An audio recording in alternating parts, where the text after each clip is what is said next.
O Elia Júnior já está de volta aqui conosco. Já temos o Elia, que certamente viveu muitas passagens, muitos momentos ao lado de Edson Arantes do Nascimento. Pelé, que esteve com a gente aqui no Grupo Bandeirantes, no Show do Esporte, em vários momentos com o Luciano do Vale e certamente com o Elia Júnior também, não, Elia? Grande abraço a você, meu caro Capriotti. Um grande abraço a todos os nossos ouvintes da Rádio Bandeirantes. Sem dúvida, um abraço ao Ronald, ao Zaidan, a todos aqueles que acompanham a nossa Rádio Bandeirantes. Nesse dia triste, é impressionante, porque a gente sabia que essa era, infelizmente, uma tragédia anunciada, depois da metástase já confirmada no câncer do Pelé, mas quando a notícia realmente é confirmada, todos são pegos por uma tristeza, todos são pegos realmente por aquilo que abala, principalmente pelo fato daquilo que o Pelé representa como jogador de futebol. E eu digo representa porque isso será imortal.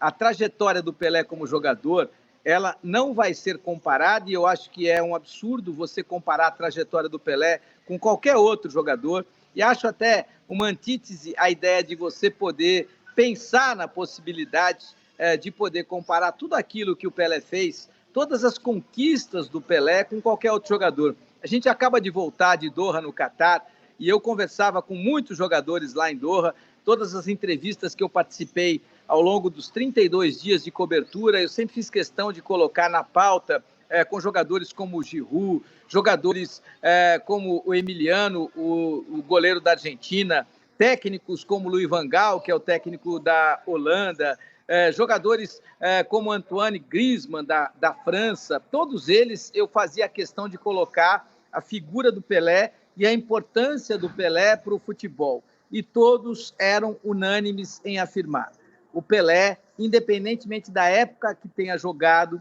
é inigualável. Então, o Pelé está em outra estratosfera. O Pelé está num outro patamar de qualidade. E por conta deste patamar, que é muito acima do bem e do mal, a gente não deve compará-lo com ninguém. Claro que acabamos de ver uma Copa do Mundo onde o Messi foi brilhante, onde o Mbappé, aos 23 anos, mostrou as virtudes de um cara que é diferente. Nelson Rodrigues costumava dizer que ia ao Maracanã para ver os diferentes. E é verdade, os diferentes são pouquíssimos, mas o Olimpo só tem um dono, e este dono é o Pelé. Todos sabem que não há como você comparar a ideia de ter tido um jogador com esta velocidade, com o cabeceio que ele tinha, com a ginga que ele tinha, com o chute qualificado com as duas pernas e, acima de tudo, com o apetite, com o faro de gol que o Pelé tinha. Por conta de tudo isso, esse é o momento dos mais tristes da história do esporte mundial, mas é importante que a gente possa reverenciar um cara com esse tamanho, com essa história e, acima de tudo, pelo fato dele ser brasileiro. Meu caro Capri, ouvintes da nossa gloriosa Rádio Bandeirantes, com 86 anos de história, esse é um dos momentos mais importantes da história do rádio brasileiro, dos veículos de comunicação desse país.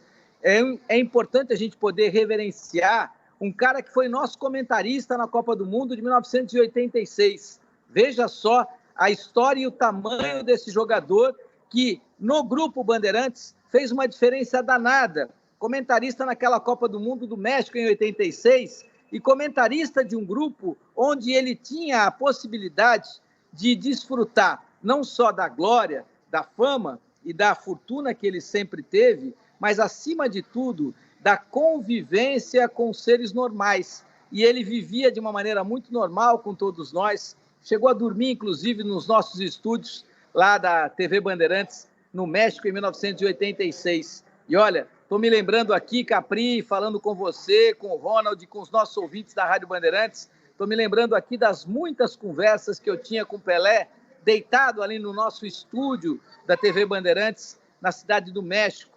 E depois das muitas saídas que eu tinha com o Pelé à noite para a gente poder jantar, e o Pelé saindo disfarçado para poder ter um pouco de vida normal naquele momento histórico da vida dele, naquele momento histórico da nossa vida e do Grupo Bandeirantes. Até porque, né, meu caro Capri, fazia só 16 anos que o Brasil tinha sido campeão do mundo com a mais importante seleção histórica de futebol de todos os tempos, que foi exatamente aquela seleção campeã do mundo em 1970. São essas as memórias que eu pretendo guardar, são essas as histórias que eu espero poder compartilhar com você, com os nossos ouvintes e com as nossas ouvintes, nesse dia que, sim, é muito triste, mas que eu espero que a gente possa reverenciar sempre a gloriosa tarefa de poder apresentar o maior gênio da história do futebol. Não é uma tarefa simples, não é uma tarefa tranquila,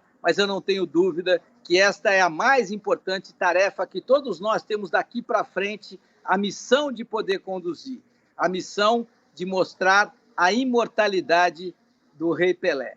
Acho que é por aí, viu, Capri?